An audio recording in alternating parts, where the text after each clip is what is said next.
Yhtenä aivan tavallisena iltana töiden, koulun ja päiväkodin jälkeen pakkasimme kimpsut ja kampsut ja lähdimme suvun saarimökille syyshommia tekemään.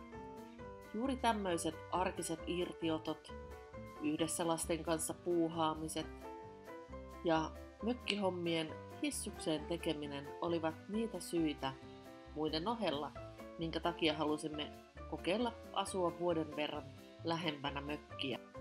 Tällä kertaa työn alla oli kattojen puhdistaminen sekä sen jälkeen tietenkin räystäskourojen puhdistaminen. Kesä on jatkunut täällä luonnottoman pitkään, joten kesäkukat ja ruukkupuutarhayrtteineen kaipasivat vielä kastelua.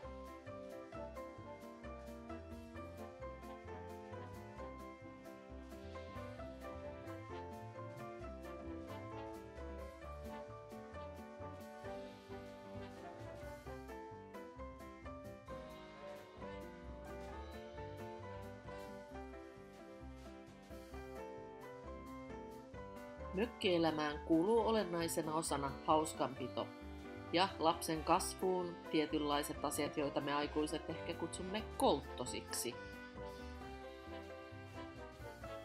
Paluumatka kotiin pitkin autioita järvenselkiä pitkin oli huikea.